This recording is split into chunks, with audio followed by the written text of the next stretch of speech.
નમસ્તે વિદ્યાર્થી મિત્રો.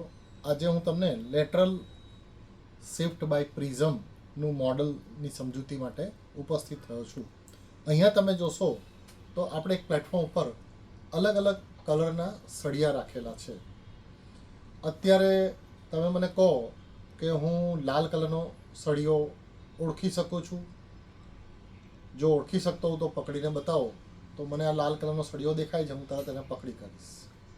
જાંબલી કલરનો આ છે, કથ્થઈ કલરનો આ છે, લીલા કલરનો આ છે, એવી રીતે બધા અલગ અલગ કલરના સળિયા નરી આંખે જ્યારે જોઉં છું ત્યારે એને પકડી આપું છું.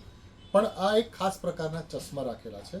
એની અંદર એક પ્રિઝમની રચના કરીને રાખેલી છે અને હવે હું આને જોઉં છું અને એ જોયા પછી હું વિચારું કે લાલ કલરનો સળિયો પકડું તો અત્યારે મારો હાથ એ લાલ કલર ઉપર જતો નથી, ક્યાંક બીજે જાય છે.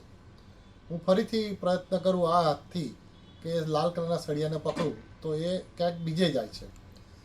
તો આવી ગડબડ કેમ થાય છે?